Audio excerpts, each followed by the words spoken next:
That one. Yeah, come closer.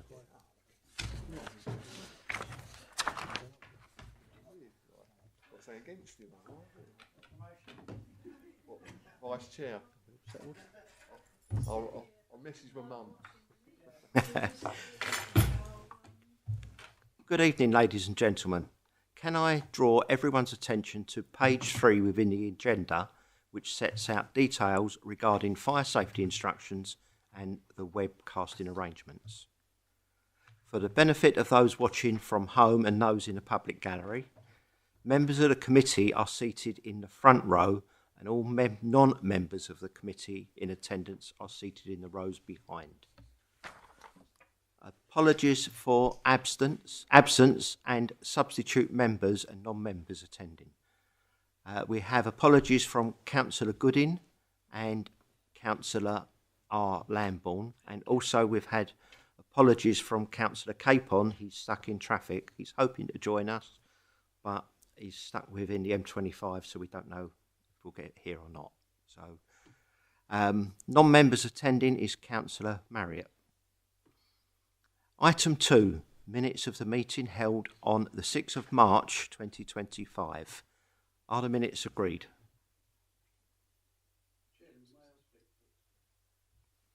Certainly. With those minutes, could I ask if, and I think I mentioned it to Mr. Houghton about blue bags, where we've got, it's also, I know it's to do with the bin structure. I did mention about blue bags being delivered, and I was promised that they would be.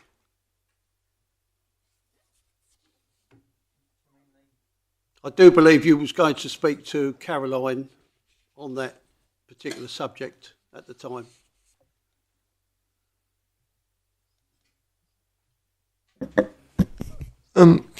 Sorry, Councillor Stanley, can I take it offline with you afterwards? Is that this easy? I mean, okay, thank you. My apologies, it's not been dealt with, but I'll discuss it off with you afterwards. Thank you. Thank you. Item 3 is to receive declarations of interest. Are there any declarations of interest? No. Item 4, public question on notice. There have been none received. Excuse me, Chair, we never actually agreed the minutes. Oh, we We didn't. need to Sorry. go back slightly. Right, go back to that one then. Thank you. Are the minutes agreed? Go on then. Is it to do with the minutes, Councillor? Thank you. On page 2, where we've got R1 to approve methodology and progress made to identify 4 high risks and prioritise within the draft clip, asking, has that been brought forward to the committee?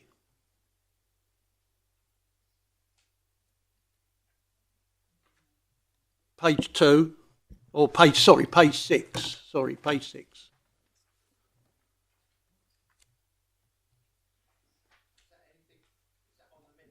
That's on the minutes, yes.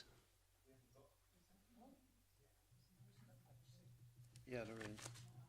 It's page 6 of the PDF, not.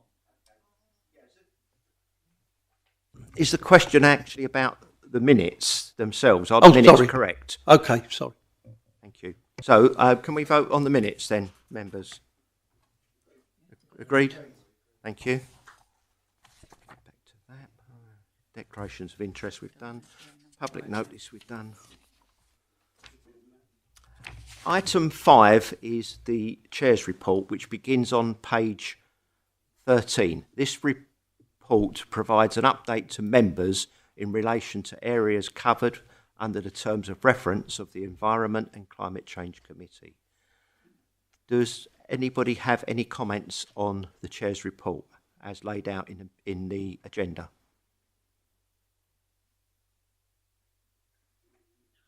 All right, I will take that as... Yep, this is for noting, that's fine, thank you. So that's all noted? Yep, thank you. Item 6 is the Rochford North Business Plan. This report begins on page 21. The report presents the 2025-26 business plan for consideration and approval. And I invite questions from committee members on this plan. Councillor FD. Just trying to find it on my copy, but I think it needs updating slightly. You've got the wrong member down who's on the board.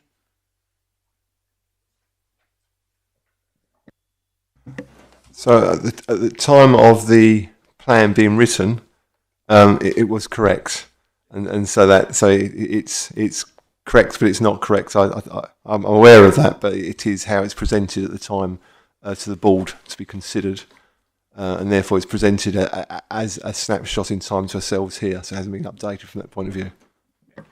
That's why I say needs updating. I didn't say it was wrong. Councillor Stanley.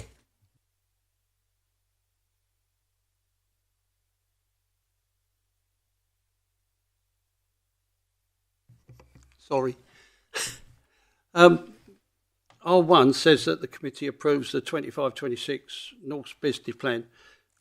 What were the could the chair give us a brief understanding of what was said at that meeting, please, with North?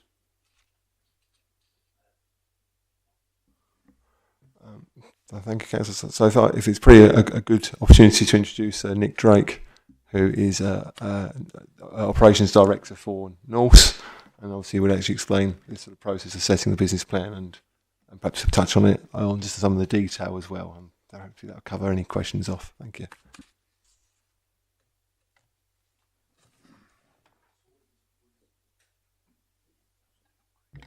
Councillor Stanley, what is the clarity on the question? My wanted to know what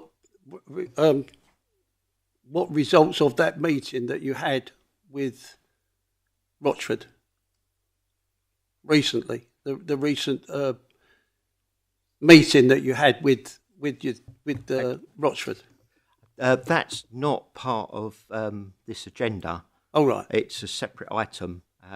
That was the directors' meeting between Rochford and Norse, which is not part of this report. The report is before you, and that's what we're taking. We're just on this report. The business plan. Yes. Yeah. Yep. Okay. Thank you. Thank you.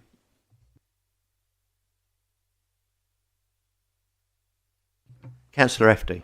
Yeah, thanks, Chairman.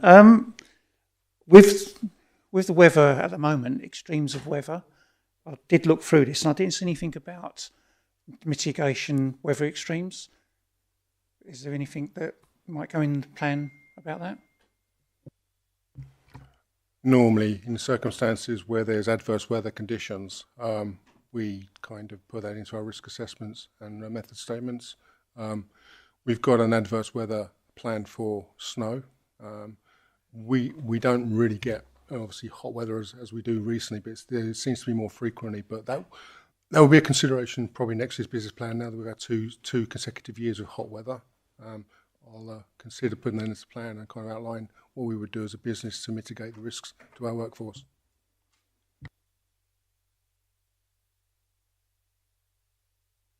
Councillor Cross. Thank you, Chair. If through you I can ask Marcus Houghton or Nick, the provision of street cleansing as part of the North contract, sweeping and cleansing and street cleansing is mentioned a couple of times in the business plan. I had a conversation with a business owner relatively near to a certain nightclub, and the complaint was that it was disgusting around there, with chewing gum mainly being the problem on the pavement. Now, street cleansing, in my view, includes clearing up chewing gum on the pavement. I know you do a good regular job for cleaning up pigeon poo around outside Grouts, for example, in Rayleigh High Street, but chewing gum on pavements is a real problem. Now, if you don't possess the equipment to get it off, I suggest you get that equipment or borrow it from Rayleigh Town Council. I understand they've got a wire brush scrubbing machine that gets chewing gum off the pavement. Thank you. Thank you for that piece of information. I'll take up due inquiry on that and find out what we can do. We don't have the equipment, you're correct. Normally you'd need a high pressure washer, a high temperature one, but we'll speak to Raleigh Town Council. I am in communication with their town clerk. Councillor Stanley. Thank you, Chair. Page 31, where we say, or where it's put down as Rochford North Board were given approval to proceed on the project in the first week of March. I can't see how that can work until we get the okay from Essex County Council in proceeding with the grant of 450k. Is that a true date of when they was given the approval, or is it later? And when did Essex County Council actually agree the contract? Thank you. So the first part that is, yes, that's the correct date, I think. So I think for them to proceed, there wasn't a great deal of financial commitment for Norse to start on the project. So I think by then, as you remember, we were trying to get an indicative decision from Essex as early as possible. So by then we had an indication that it was likely to be compatible. And so much of it was around about the actual price. So Essex was saying, well, how much is it going to cost? So the only way we could ever get those costs to Essex was for North to proceed with actually costing up the project. So hence they had to do, so hence why the agreement is to please proceed with this. We can still say stop, but it's not about a financial commitment, but it is about a commitment to start planning out the routes and having an understanding of the costings. So I could go back to Essex with confidence to say, yes, it can be done for this cost. And so, and with Essex, I can't recollect the exact date, Chris, so Councillor Stanley, when I got the email back from Essex saying, yes, we're happy to underwrite that funding, I can look for you if you want. It was, through you, Chair, it was just the fact that I was sitting in that seat, and as far as I know, that no contract was signed towards the end of March, so it must have been in April when the contract was signed for this 450k. It's just that I wanted to know what the date was that it was completed. That was all. Thank you. So for clarity, we're still working from draft heads of terms, but but the email that I have confirms that Essex will pay that money. So that's a contractual, an agreement from Essex. So what we haven't agreed is, I think I put into the report, is the mechanism through which we're going to pay. So they said, yes, we're happy to give you the 450,000. What we're trying to decide is the mechanism. And it's a detail for Essex. And so either way, we'll receive the payment. It's just about, we're going through the finer details of which mechanism to undertake. But certainly they're committed to making the payment.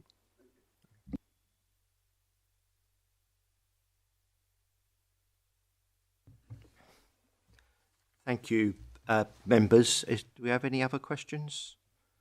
Then I will move the recommendation as set out on page 21 of the report, that the committee approves the 2025-26 Rochford North Business Plan as set out in Appendix A to this report.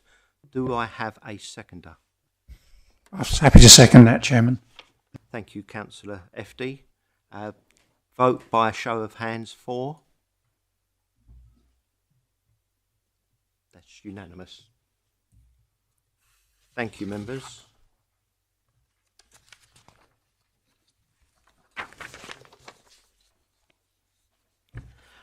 Item 7 is the Separate Food Waste Collection Service update.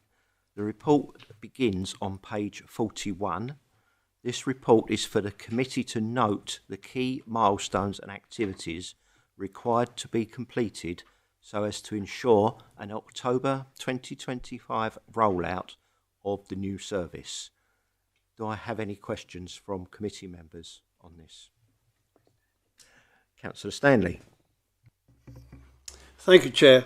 It's noted, I've noted that the 400,000, is that every year? For how many years is that to be introduced? Thank you. So it is, I think, 450,000 every year until 2028. Will it be reviewed? But there, and I think that's just clearly because their contract comes to an end as well with food waste, so they want to review the whole payment mechanisms at the same time. But that, I would expect there to be a payment that continues after that time. I think in a worst case scenario, there will be ways that we could run the garden waste collection service to ensure that and that's not by charging, I might add, but there's allowed to some latitude in how we do that, within the agreement with Essex. So I think you'd be able to find that we could still deliver that within any sort of financial sort of envelope that was set. Thank you. Councillor Cross. Thank you, Chair. I'd like to ask, through yourself again, I think Norse somewhere in the report says that £400,000 a year should cover the cost of the separate food waste collection service. Essex County Council have agreed initially to give us £450,000 a year. So what do you plan to do with the additional £50,000 a year? Thank you. So the original executive report stated 400,000, which was in 2023. And I think, and that's the 450,000 is obviously working alongside Norse to ensure there's a bit of contingency there for sickness, annual leave cover, and that sort of thing. So what I didn't want to do is go into a situation where so we're asking 450,000 from Essex. We think we may require that to actually run the service. So, the 400 was an initial cost. We've revised that and revisited because obviously we've had a couple of years to, if you like, look at the service, and it's more of an accurate figure now.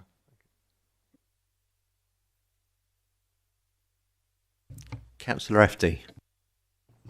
Thank you, Chairman. Just stupid question. There's no such thing as a stupid question.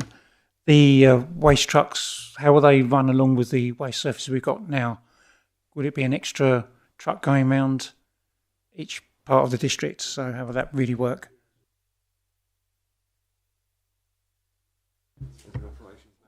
So it's going to be a completely separate service with its own fleet. We've currently got...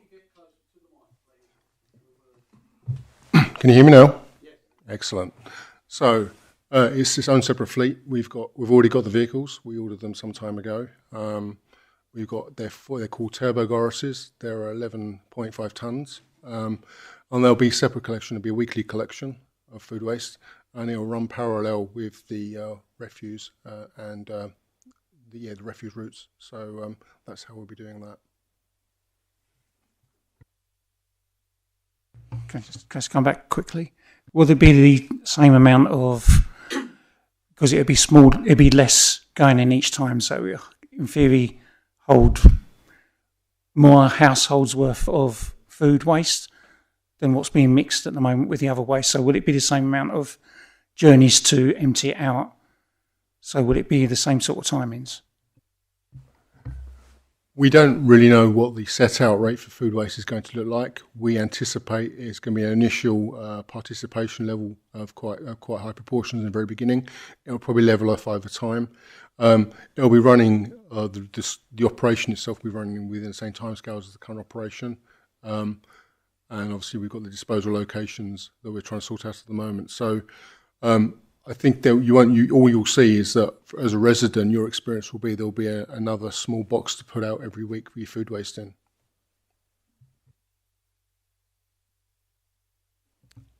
Councillor Stanley. Thank you, Chair. I've forgotten what I was going to say.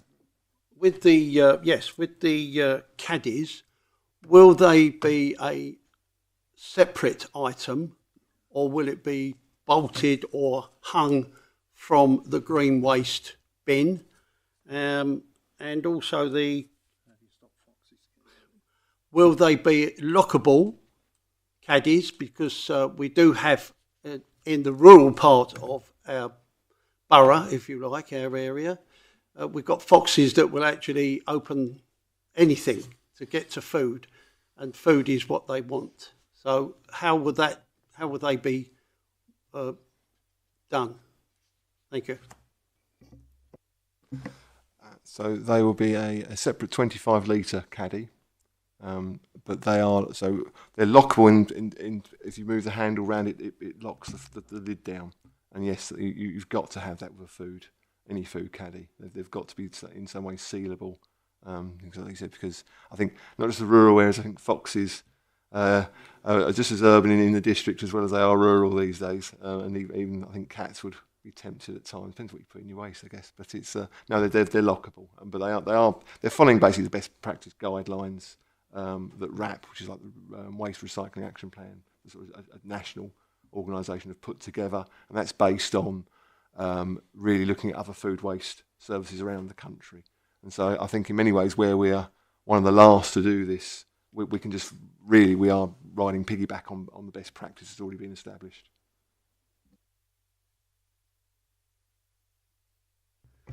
With the thank you for the answer of that. I'm very much concerned that the bins that we use at the moment, because that is a 25 litre, is there any future on making a bracket or something to go on the side of that because of where you would leave that caddy? I mean, it wouldn't be left indoors because it's 25 litres, which is quite a large caddy. So that would be outside, and I'm just concerned that how it is, where we're putting these things. Is it mounted? Can we not have something that's mounted on the side of the bin and then taken off? Is that not possible? The other thing that I wanted to ask. Yeah, can I answer that question first? Yes. Microphone off. Turn your microphone off. I think to fix them to bins is quite an expensive and difficult process. So there is no plans at the moment to offer or fix any brackets to any bins. The other thing that I was thinking of was there are 3 conditions for this rollout, and one of those concerns me most about the green waste. Whether we charge, if we do charge for the green waste, is that correct? That this would be removed, taken away. The funding will be taken away from us, from Essex County Council, if we do charge for green waste. Do we have a certainty that we will not be charging for green waste? Please, thank you. From the report, there is no intention to charge for green waste. And as far as I'm aware, under this administration, there are no plans to charge for green waste whatsoever. What can happen at a future administration, I don't know. But under this administration, there are no plans to charge for green waste. Councillor Cross. Thank you, Chair. The conditions from Essex County Council clearly say that if we introduce charging for green waste, they will withdraw the funding of £450k a year. So obviously that's a non-starter. But one of the other provisos says quite clearly that the funding model may have to alter, which worries me because they're not committing to a regular annual amount of 450k or any amount, and they're clearly saying it could alter. So I'd like to know what, long term.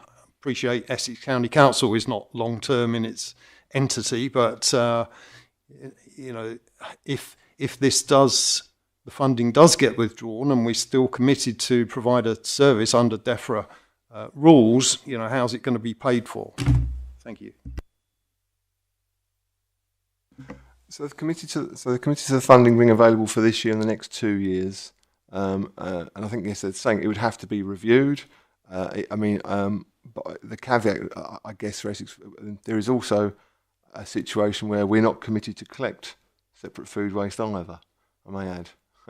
So I'm not saying you want to go down that route, but but nevertheless, if they don't want to pay for it, then there'll be something to consider at a later date. But I'm not indicating that they're going to say we don't wish to pay for it at all. They're just saying that the payment mechanisms and the way the payments are set up changes so they've got to review it regardless. they're saying so we you know, and how we pay that money has got to be reviewed as well. So I think that's as much about that as about you know, I wouldn't want to get into sort of brokership with them, but technically you could say, well, we'll withdraw the service again. We can't afford to run that. But I think given the landscape that we're in, I think 2.5 years away is quite a long time for local government at the moment. Councillor Squires-Coleman. Thank you, Chair. My question has been answered. Thank you. Councillor Wilson. Thank you, Chairman. Just following on from the question about funding, obviously Essex hasn't got a long-term future. It's a suggestion, really, which is that there are a whole load of things that we need to take account of and make decisions, however this council ends up in the future. And I would suggest that would be one of those. You know, I'd like to see a document with all the things that on day one, when we know what we're going to look like, these are the things that we have to go out and do. I think that's something we will all be looking at as and when reorganisation takes place, if it takes place and how it takes place. There's going to be an awful lot. So that's something we'll all be taking account of at a later date. Do we have any other questions, members? Okay. This report is for noting. Do you note the report? Thank you. Item 8 is to develop a neighbourhood team, and this report begins on page 53. This report proposes the establishment of a neighbourhood team as a council initiative aimed at fostering a sense of community, pride and ownership, focusing on local improvements and environmental tasks. The team would work with residents, volunteers and community groups to identify needs, develop solutions and implement projects that enhance local areas. Can I invite questions from committee members, please?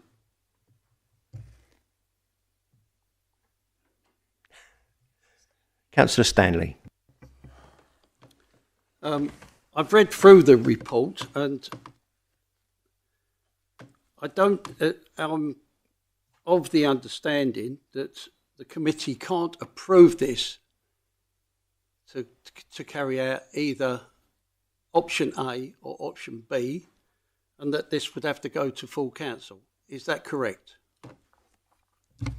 The options are before you to go for what is in recommendation 2. We have to approve it, and we are purely going to council for the funding, not to approve this or disapprove this. This is before the committee to make the decision on the neighbourhood team. We then have to ask council for full funding.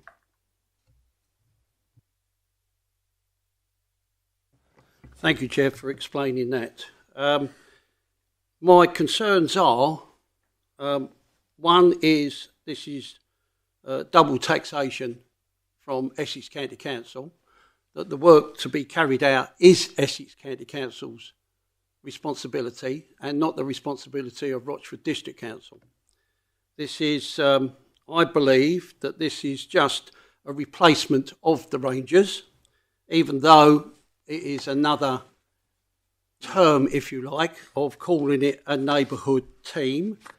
At the same time, a lot of the equipment has already been purchased by RDC for the previous Rangers in 2023.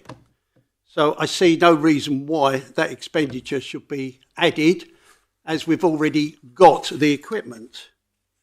Plus the fact that we had a manager who used to manage those areas with the 2 operatives before, when the Rangers was in operation. I see no reason why we should guarantee any work that the Essex County Council is responsible for, and it should not come out of the funds of our RDC budget. Thank you.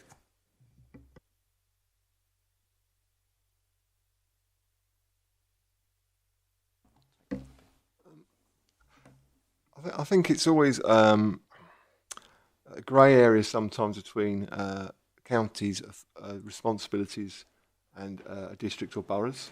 So I think Essex discharge their statutory duties and do so.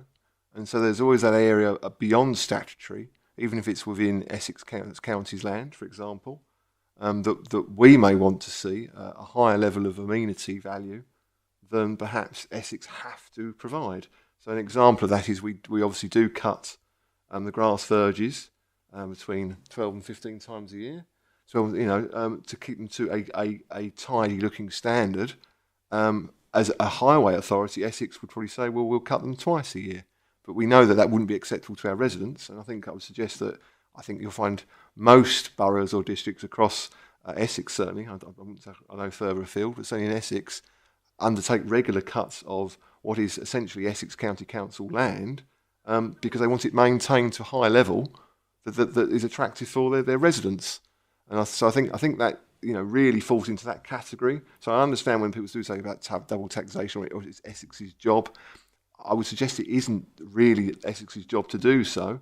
It's no more their job than it is a district's job. So it is the view of members to say, well, if that's something they feel is a priority for the residents of this district, they want something maintained to a higher standard than is a statutory duty for any authority, then that's something for you to consider. So I think it's a bit of a red herring sometimes that they're sort of saying, well, it's Essex's job to do so. It isn't. They maintain to a minimum. Beyond that, really, is it could be Essex or it could be us, if that makes sense. So I think there's another point you was making, Councillor Stanley, wasn't there? I think around the equipment. So the equipment, majority of the equipment is really, I mean, some of that is power tools, signage, phones, and iPads. So some of that is expended. The phones, if 2 or 3 years ago, you just need new phones and iPads. They're not, they do expend after a while. And the other thing really is around a large 3.5 ton tipper truck, which is something we specifically require. So what we did, as you remember, as the fleet came to the end of its natural life, we just did not renew the what was the Highway Rangers vehicle at that time. So the fleet is smaller than it was 3 years ago. So to actually do have a sort of another sort of 2 or 3 staff, we'd need another vehicle to expand that. And so hence why you'd still need the vehicles. Also, this is not a replacement for Highway Rangers. This is a neighbourhood team. They're going to be doing jobs like cleaning graffiti, possibly, as you was asking in an earlier question about cleaning up the bubble gum. It's a neighbourhood clean team as well as doing some of the alleyways and places like that don't get done. We see the team as making the district look tidier. So all those little jobs at the moment, we have to pay extra to get someone in to clean bubblegum and those items. We have to pay people to come and do graffiti. That goes out to contractors. Now, if we have a team that can do that, and they can do the park benches that need painting or replacing or repairing, this is something that we see this team doing, all the little jobs around the district that don't get done for whatever reason now. So it is not a replacement for the Rangers. This is a team that will be doing some of that work, but also doing additional work that wasn't covered before by Rangers. So, Councillor Squires-Coleman. Thank you, Chair.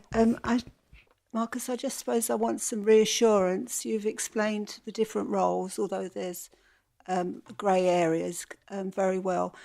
Can I just have some reassurance that there isn't an opportunity for Essex Council to pull back on some of their responsibilities, and that we're doing above what they would do? I mean, I don't. I hope they're not listening, so I'm trying to say it too flippantly, but I think it'd be hard for them to pull back any further on what they do, if I'm being brutally honest. But I think, the idea, and I think the idea of it being an in-house team as well, with that flexibility, I think we've been brutally honest. The work they'll do, I think we have to sort of be slightly flexible about it and almost, I wouldn't say play with it, but we want to see how to get the best out of that team in terms of giving an uplift to the districts. So, you know, I think there's a few suggestions listed there, but maybe we find that actually over time there are ones that come to the fore and they're the ones we concentrate on. So it could be as simple as actually it would be additional grass cuts of verges on main routes. It could be actually that we have additional bulb planting, flower beds, that kind of thing on the entrances. So I think it's about trying to make an impact and I think just generate a bit more pride into the sort of districts. I mean that's far beyond what I think you can expect Essex to do, and it isn't just on Essex land. I think the other area, and I think Mr. Aldridge were here, will confirm as well that a frustration for us is there are many areas that are in ownership, also saying the ownership dispute at times. So it's very unclear, or it'll be developers that have gone bankrupt, that sort of thing. I would love to get those areas tidy. You know, and, you know, they frustrate us as much as it frustrates councillors at times to say, what are you going to do about this alleyway or this bit of wasteland? I would love to get on top of those areas as well, because I think they do let the district down. I think quite often you'll find residents cannot decipher between whether it's Essex, Rochford, or it's private land. If it looks public and it feels public, then I think sometimes you have to manage it in that way to ensure that it sort of, you know, uplifts an area. Councillor Arthur Williams. Yeah, thank you, Chairman. I don't get the argument really over this double taxation business. Our residents are paying a tax. We're not increasing the tax. We're in a very fortunate position at the moment to be able to afford this, and I thoroughly look forward to seeing an improvement in our district. Thank you. Councillor Cross. Thank you, Chair. It would certainly be nice to have this service provided. Whether you call them Rangers, Rovers, Celtic or neighbourhood team, it's still doing the job that Essex County Council are supposed to be doing for us at the moment. And they're not doing it. They're not doing it properly. And this is just supplementing what they are supposed to be doing. They withdrew the funding of 85k a year to support our highway rangers. This team is proposed to cost £135,000 a year with a 60k initial investment from our capital reserves. Now, you know, I thought you were the party of financial prudence. If we can't afford to supplement 85k, where is this money going to come from, this £135,000 every single year to pay for this team? And I admire what you're trying to do with making the place look nice and having pride in our community. I'm all for that, but the residents won't thank you for spending this amount of money extra each year. Thank you. Thank you, Councillor Cross. This team is not solely going to be doing any Essex work. This is doing work around the district, as Marcus explained to you. It is doing areas where the ownership is in doubt. It's alleyways. It's looking at our parks and entrances that are the responsibility of Rochford to do, that don't get done now because they haven't got the budgets. And the budget, I believe, I've been told there is money available through the council from wherever. That's an item for the council as a whole to discuss where that money comes from. But this is not solely doing what Essex should or shouldn't do. Most of the complaints that I have received since taking this office, and I don't think there's many of you that haven't had it, is the state of the alleyways. It's the state of hedges from private landowners that are overhanging the paths. Our residents don't care who cuts them and who pays for them. They want them done. They want the area looking tidy. They want their children to be able to walk to school, especially in my ward. They want them to be able to walk to school without walking in the road because of the overhanging bushes. And Essex aren't doing it. They're not doing it. And this is part for us to do those areas that Essex won't do. But we are not going to be doing everything that Essex should be doing to save them the cost. We will do what is necessary in the roads for highway safety, but the majority of that work will still be undertaken by Essex County Council. And it's up to residents and it's up to members to complain to the Essex County councillors that are responsible for bringing this forward to Essex, and to complain to Highways to try and get the highways part to be done. But we are not we're not doing Essex work, we're doing other work around the district as well. Thank you, Chair. Can I ask you to answer the question where the £135,000 per year is going to come from? What's going to suffer as a result of that expenditure? I don't think anything is going to suffer for the sake of that expenditure. It's not going to come from any other budget. It will be coming out of the funds that council have. And that is the matter to be discussed. That's the matter to be discussed at full council. We are purely putting forward the Rangers. That, where the money comes from and how it's allocated, will be discussed at full council. Thank you. Councillor Stanley. Thank you, Chair. You do say that some of the work would be Essex County Council's responsibility, and that RDC will be incorporating that with other works. And I must point out that the highway is down to Essex County Council, the public footpaths are down to Essex County Council, and anything that's got graffiti on, whether that be electrical equipment, lampposts, or whatever that be, is down to Essex County Council. There's also on page 56, and it says, an annual review cost of $135,000 will also need to be considered at full council, which is what you're saying. The cost is anticipated to exert pressure on other councils' revenue funds, potentially impacting the allocation of resources to other services.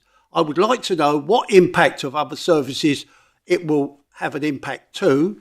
If you don't know, then perhaps this should be put to Mr. Hotton to tell us exactly what other services it will impact upon. And as it will impact, because the money's got to be found from somewhere, and it's not just a question of dipping your hand into the pot. Thank you. So for clarity, I think the recommendations are really based around the idea of developing that team. The funding is something that we're not within our gift here to decide, make that decision on, and so it will go to council.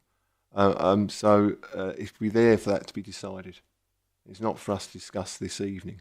I think we'll go around in circles. Even if we could come up with a decision between ourselves this evening, it's not within our gift to do so. So it's not a constructive use of time in that sense. It's really to decide, is this something in principle as a committee that we support?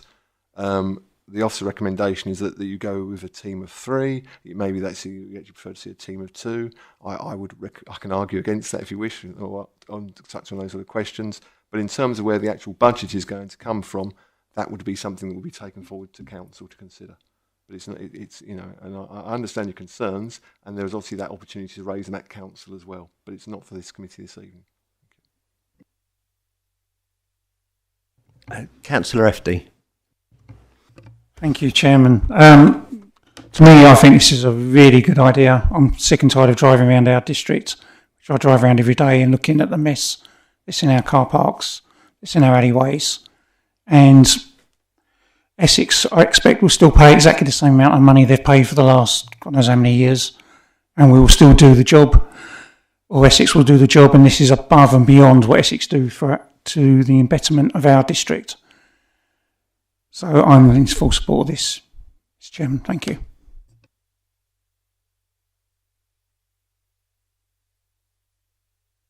Councillor Stanley. Thank you, Chair. You've, as pointed out to us, that this is only to make recommendations for this neighbourhood team. But at the same time, how can you recommend something if you don't know where the money's coming from to make this operational? So I would suggest, if I may, that this goes to full council in the way of operating and also for the financing of it. Thank you. When this committee system was set up, we was told by full council that the committee makes decisions, not full council. That was what was wanted at the time, a committee system and a committee system to make decisions. So this committee has the power to make those decisions. We then ask full council for the funding. That, as Marcus Hotton explained, will be dealt with by full council. And in reply to what you said earlier on about hedgerows are all the responsibility of Essex County Council, they're not. A lot of hedgerows belong to private landowners, and it's up to the landowners to cut it. If they don't, the council will cut it and they will reclaim the costs back from those landowners. That will be part of this team's remit. So not everything is down to landowners and Essex County Council. And if we have some very offensive, racist and other sorts of graffiti, we want that dealt with as soon as possible, not waiting 6 months for Essex to come and do something about it. So I'll now move on to Councillor FD. Can I ask, Chair, that, I mean, some of the graffiti is on private property. In other words, I do know, for instance, that we have a lot of graffiti at Hambro Bridge, which is actually the railway's property. Are you saying that you're going to charge the railway to remove that? Excuse graffiti? me, Chairman, point of Or order. what This is totally also, off of the can I point. make a recommendation? Can I make a recommendation that we take this to full council? Excuse me, Chairman, in the point of way- order. This in is the- totally off the point. It and is not against beyond the recommendation. point. The point is, Councillor let Stanley. me speak and then I'll show you the point. Councillor Stanley, please. Sorry, We've Chair. already discussed. My apologies. We have discussed this. Railway bridges, I don't think our team is or Essex is going to do anything about them. That is, as you say, is a matter for the railways. And if it's brought to our attention, we will bring that to the railways' attention if and when they can do something about it. But the cost of sorting that out, I think, is horrendous because of road closures, etc. So I think we've had enough talk on this one now. So I would like to move to the recommendations. Are you happy to take them on block, members? Are you happy to take the recommendations on block, or do you wish to take them separately? Okay. Right, members. Recommendation 1, that the committee approves the establishment of a new neighbourhood team subject to approval by council of R2. All those in favour? Second it. Oh, do I have a seconder? Councillor FD, thank you. All those in favour? Thank you, that's unanimous. Recommendation 2, that a report be taken to council seeking approval of capital expenditure of 60,000 and an ongoing 135,000 revenue budget for the development and delivery of the new team. Do I have a seconder? Happy to second that, Chairman. All those in favour? Against? Abstain? That's been carried. Excuse me, Chairman, just a slight point, because the camera doesn't come on to people how they vote. Would you mind, is it possible in future to... You want the numbers? Yeah, please. 6-4, 2 against. Recommendation 3, that a quarterly update on work undertaken by the neighbourhood team be submitted to the committee. Do I have a seconder? Happy to second that, Chairman. All those in favour? That's unanimous. Thank you.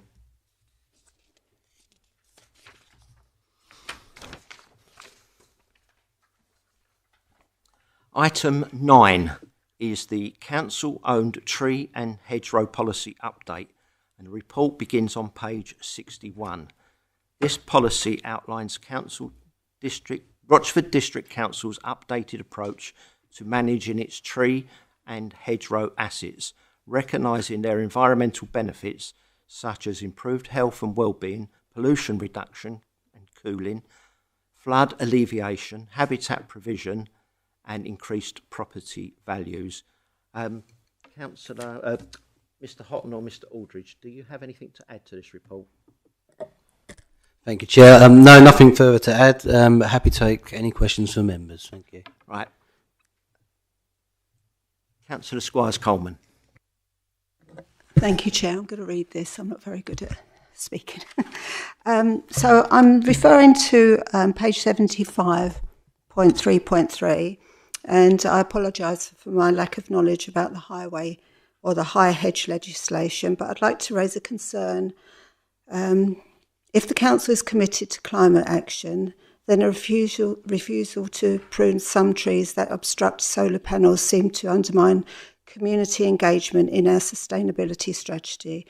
Could you please ask how many requests the Council received in the past year specifically related to pruning trees due to interference with solar panels?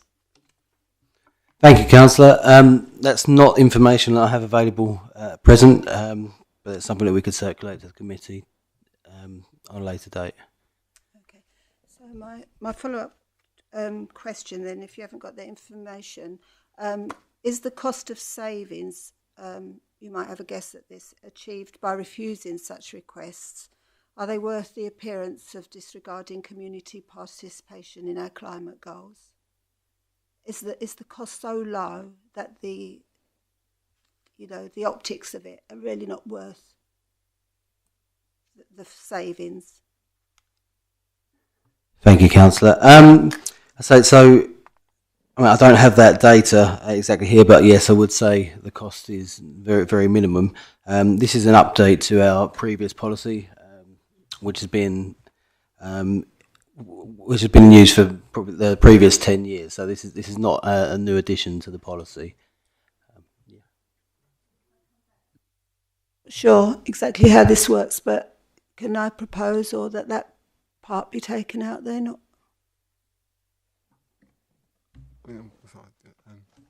So, I mean, certainly from experience, I don't think we have many requests, if any. I think we just didn't want to say that conclusively. But I think it becomes, and you'll notice there's a few lists there, such as TVs, and satellite dishes and the like. And what you want to do is discourage people from installing things with an expectation that then will prune the trees. I think that's where, unfortunately, you can end up in that situation. So there's one thing where perhaps trees grow to a certain size and become a nuisance. But I think in our experience, and I think it's more, let's come across solar panels, certainly with satellite dishes, people put them up and go, well, you've got to fell your trees now, I'm not getting my reception. And I think that's where you can, if you've got to have a line has got to be drawn on that. I think if you're not careful, there'll be an expectation that I'm going to put my solar panels up, and it could even be on a low-level flat roof. The trees are in the way, and we'd expect you to fell those to allow us to get to, and there's got to be something. I think, if it was that our trees had grown to a certain height and they were a nuisance, we'd take a different view. But I think you do have to have a fairly strict line on this. I think, and to do so, you're inviting that approach. Unfortunately, some people do not like having trees close to their properties and will find different ways of, I think, sort of pushing us into a situation where they want them to be removed, and that'd be my concern. Councillor Cross. Thank you, Chair. Sure, we're all aware of the tragic circumstances at Chalkwell Park over the weekend, where the little girl lost her life when the tree, or a branch from a big tree, tragically fell on her. And I'm sure we will send our best wishes to the girl that's cousin that's still recovering. But it's quite a timely report to mention tree safety here, and what I'd like to ask through you, Chair, to Adam and Marcus is the report refers in several places to an arboricultural team. I was only aware of James Choate, and he's a very capable fellow. But is there a team, and will they redouble their efforts to make sure that trees in public places where people might shelter from the sun or rain won't be in any peril by doing so. Thank you, Chair. Thank you, Councillor. So yes, this report, we've always had a very robust approach to inspecting our trees, and Mr. Cho is very, very good. Our team, James, Mr. Cho is primarily the arboricultural officer, tree officer. But the team consists of myself, our countryside ranger, and the supervisors within the team as well, who all play a role in delivering this policy. This policy goes beyond and adds an additional layer of protection and allows us to introduce more inspections to those trees that are close to target areas, so properties and people. In part answer to that, Councillor Cross, it's a question I asked Marcus the other day, whether we had any trees that were propped up in a similar way, and the answer is no. So I did anticipate that question, and I did pre-ask Marcus whether we had any trees that were of that age and in that situation, and as far as we're aware, we do not have any. Councillor Stanley. Thank you, Chair. I'd like to say, first of all, thank you to Adam and his team for the tree risk assessment that they made over at Swain Park. Very grateful that they did their job, and the method was that the trees were in a bad way, plus the fact the work that was done at the cemetery, Raleigh Cemetery, was also a very good assessment, and work carried out was very good. However, on page 62, 1.6, with your advice, Chair, do you think that the 50% of a large garden, if it is affected, that we should leave it and give it low priority? I was considering, or could you consider lowering that risk of 50% to 20 or 25%, as we do happen to have very elderly people in the district, of which I do believe that I've already spoken to Marcus and Adam about this, of which we found out that it wasn't the responsibility of RDC, but the responsibility of Sanctuary. So I just wondered if we, with hindsight now, that we should reduce that down to 25% and not 50%, as is in the literature. Thank you. Thank you, Councillor. So 1.6 is yes, it's a general percentage. I understand that, and we do take cases on a case-by-case basis. I think that is more aimed towards people with smaller gardens, whereas if you had a couple of metres of overhang in a very large garden, or a couple of metres of overhang from a park or open space to a smaller garden, that's going to have a far greater impact on that resident. So we'll take it into account on a case-by-case basis. Thank you, Adam. It was just that there are some very large gardens, and as some of the properties, as you very well know, are overgrown with hedgerows that which are not their responsibility, but the responsibility of RDC, or should I say Essex County Council, because it is highways up to the boundary. And some of those can be, 50% of a large garden is really drastic. It really is. To somebody of 80 years of age, it's beyond them. And I just wondered if we should bring this down a little bit. I know we're doing it case-by-case business, but if we have it in black and white as case-by-case rather than what it says to leave it, if we could write in there case-by-case business support, that would be very nice. Thank you. Thank you. Yeah. So if you do go down to the draft policy itself, it does state about the case by case basis. I think it's just important to consider those very large gardens you're considering. You're talking about the felling of probably whole trees and whole areas, and I think that's the real difference that we're talking about. It's a metre worth of overhang from a park or open space into a small garden is quite significant for that resident, whereas that same distance for a very large garden is going to make minimal impact to that resident. That's why we will deal with it on a case-by-case basis. I hope that makes sense. Just my point was that we've got parks, and in some cases the hedgerow needs to be cut back from the adjacent property, and not asking the people on that property to cut our hedgerow back. So that's what I'm saying in effect. I think, Councillor Stanley, that's been answered quite effectively and will be taken on board. Councillor Efty. Thank you, Chairman. Just a clarification. I was always thought to believe that if branches or hedges overhang your private property, you're within your rights to cut them back as long as you throw the bits back over. So on small properties where people are quite happy to do that, I don't see why we should be made to come out and spend taxpayers' money on something they could quite possibly do themselves or employ someone to do themselves. Thank you. Many thanks, Councillor. Yes, under common law, you're totally correct, apart from the part where we throw it back to our neighbours.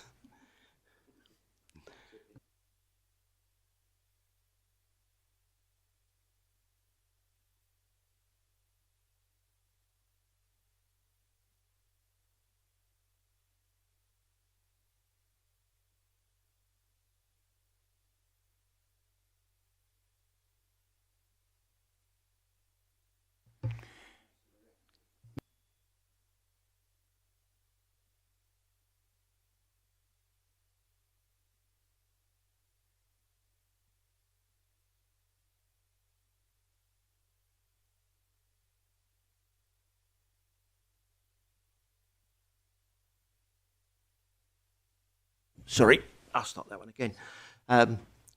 Item 10 is the committee work programme, and the report begins on page 87. This report sets out the work programme for the committee for 25-26 municipal year. Do I have any questions from committee members on the work programme? Councillor Cross. Thank you, Chair. I believe it's in the minutes that at the last committee meeting in March, you requested that a report be brought forward about the highways rangers. I don't see it in the work plan at all. I think that's now been superseded by our neighbourhood team. So there's a little clue there for you.